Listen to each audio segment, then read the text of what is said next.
Então vamos falar então da declaração, né, do decreto do fim da emergência em saúde pública da Covid no Brasil. Então o que que significa isso, né? O Ministério da Saúde essa semana anunciou que não existe mais emergência em saúde pública no Brasil. É uma declaração que ela envolve tanto um lado técnico quanto um lado político também. Eu vou explicar para vocês por que que ela é mais política do que técnica e por que que eu não concordo com essa declaração hoje. Vocês podem falar: "Ah, mas o fim da pandemia já chegou, a Covid já acabou". Beleza, mas a Covid não acabou no mundo como pandemia e ela não acabou no mundo como emergência internacional em saúde pública. Então, vou mostrar para vocês como que o governo foi incoerente ao aprovar, ao decretar o fim da emergência em saúde pública. Eu sei que é um período de transição, que foi a declaração do ministro, faz sentido por um lado, mas por outro é incoerente com o que eles fizeram lá no início da pandemia.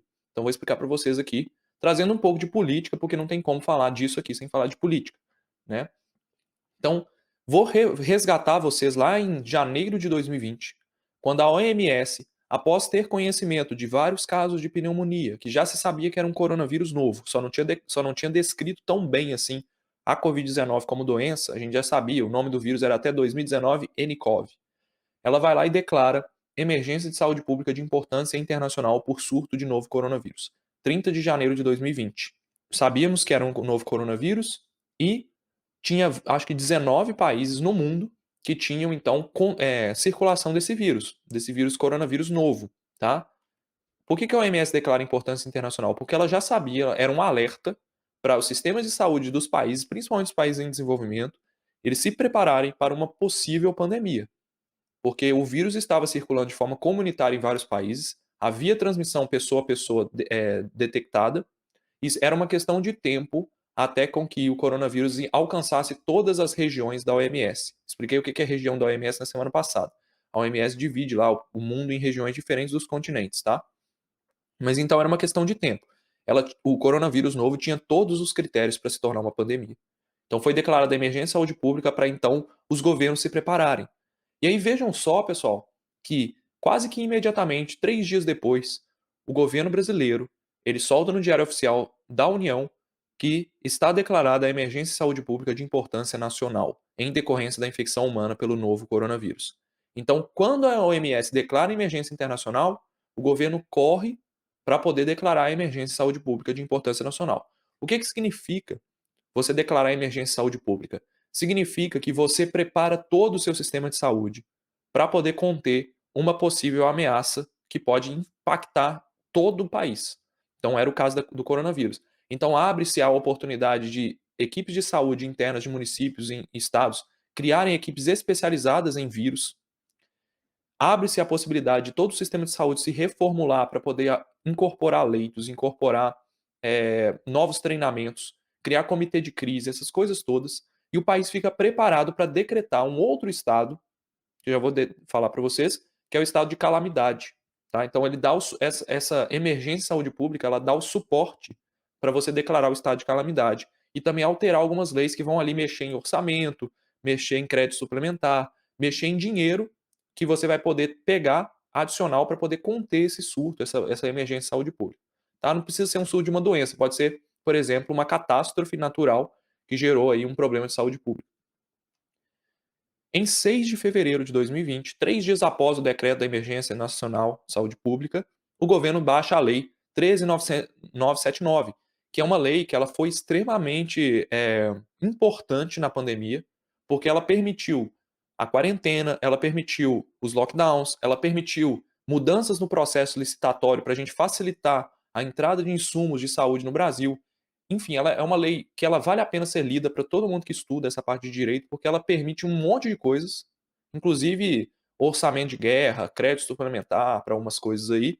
Eu não vou entrar nessa seara aqui, porque eu não sou especialista nessa área, mas ela permitiu mudanças no sistema, tanto de orçamento brasileiro quanto no sistema de saúde, para que ele contivesse essa emergência internacional e nacional, tá?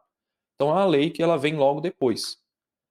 E aí, no decreto legislativo de 18 de março de 2020, ou seja, logo naquela semana fatídica lá que teve o lockdown em várias cidades, você tem então o estado de calamidade pública. Então qual que é o processo? O que que é calamidade pública? A calamidade pública é um estado crítico em que você tem realmente a prerrogativa para poder fazer os gastos a mais, para você conter essa calamidade. Então é tudo um processo que vai se culminando ali para você realmente gastar mais com uma situação emergencial.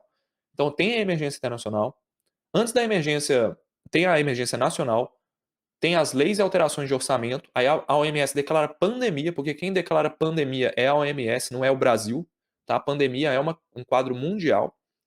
E depois veio o Brasil e declara calamidade pública, que durou, se eu não me engano, até o final de 2020. Mas tem um processo aí que teve uma crítica que eles estavam querendo estender, então não sei exatamente até quando durou a calamidade pública. Se alguém quiser colocar aí nos comentários, eu fico agradecido, porque realmente não deu tempo de procurar, tá?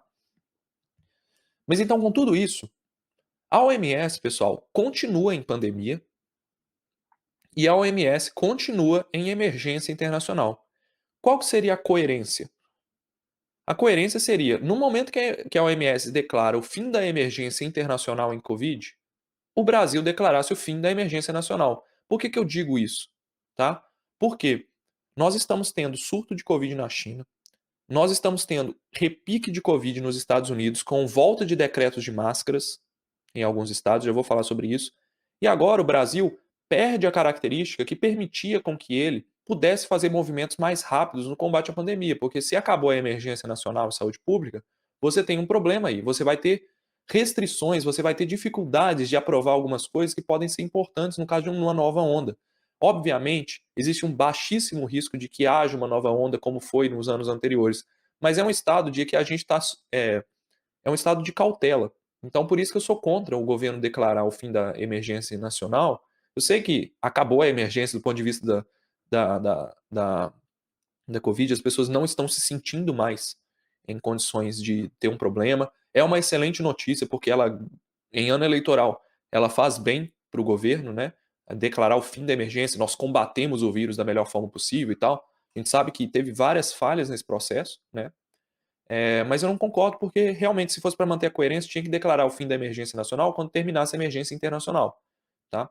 E aí eles explicam que os critérios eles têm a ver com o cenário epidemiológico, que eu trouxe para vocês aqui várias vezes, e a alta cobertura vacinal contra a Covid. Com essa aqui, eu acho que eles estão errados, porque o Brasil tem vários bolsões em que pessoas estão suscetíveis à Covid por falta de vacinação da terceira dose.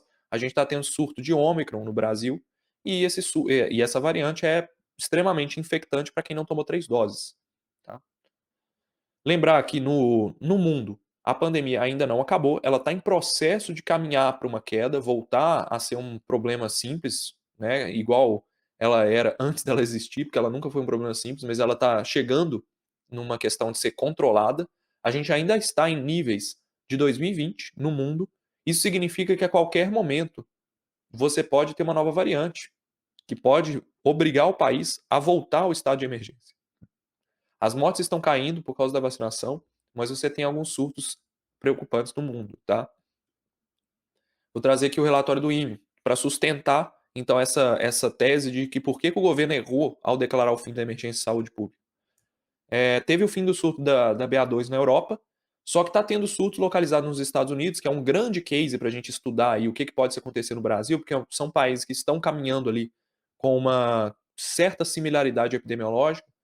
Então, no estado da Filadélfia, por exemplo, comunidades com baixo número de vacinados ou baixo número de infecções prévias estão voltando a ter decreto de máscara. Então, eles liberaram máscara e agora voltaram as máscaras em locais fechados. Por quê? Óbvio, você libera a máscara no momento em que você tem uma circulação viral em todo o mundo, você vai ter o vírus entrando na sua cidade, no seu estado, e esse vírus vai circular ao ponto de causar um problema de novo. Tá?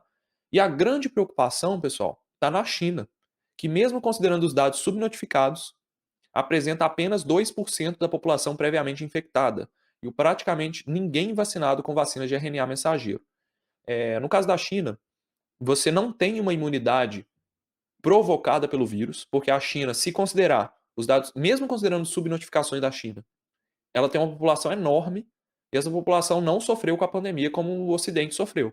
Então, estima-se que, mesmo considerando essa subnotificação da China, apenas 2% da população está previamente infectada. E toda a população, a grande maioria, tomou vacinas de vírus inativado, que hoje a gente sabe, por exemplo, a Coronavac é uma vacina que não é boa contra a Ômicron na terceira dose. Saiu um estudo aí, foi publicado na Nature, um estudo mostrando que a Coronavac 3 doses é insuficiente para combater a Ômicron, uma imunogenicidade baixíssima. E praticamente ninguém vacinado então com vacina de RNA mensageiro. O que significa isso? Significa que se o lockdown na China falhar, a gente vai ter uma onda bizarra na China, porque o vírus lá ele vai encontrar o espaço dele, e a gente sabe que a Ômicron é muito transmissível.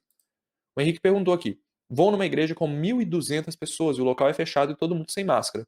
Isso é certo? Covid só no transporte público e hospital? Não é certo, Henrique. Se você, independente do que as outras pessoas estão fazendo, usar máscara não é crime e você deve usar sua máscara porque o decreto é pelo fim da obrigatoriedade das máscaras, não é pelo fim das máscaras. Então o que eu sugiro para você é ir com a sua máscara PFF2, tá bom?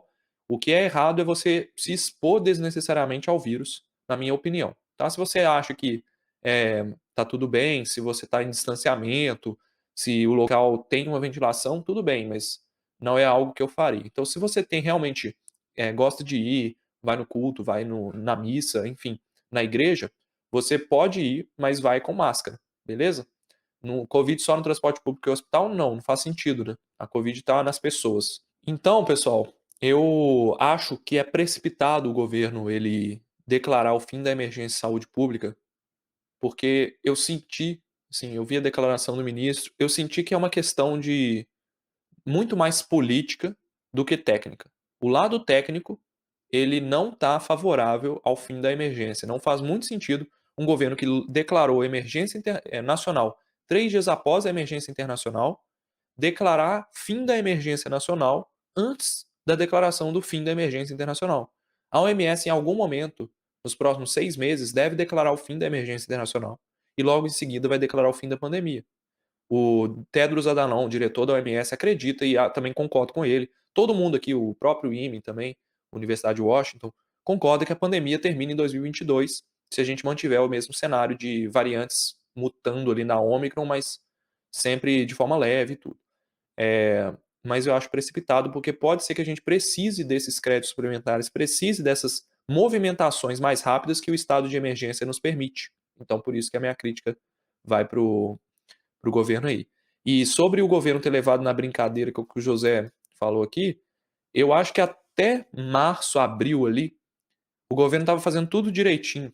Tinha até motivos para elogiar a ação do governo na época do Mandetta, na época do Taish. Começou a sair o Mandetta, começou a sair o Taish ali, começou a desandar. Parece que teve um problema com as vacinas, a corrupção e tal, que está sendo investigada. E aí, naquele momento, você perde completamente o controle, né? Teve tratamento precoce, toda aquela polêmica, aquele negócio bizarro que aconteceu no Brasil e em vários países da América, tá?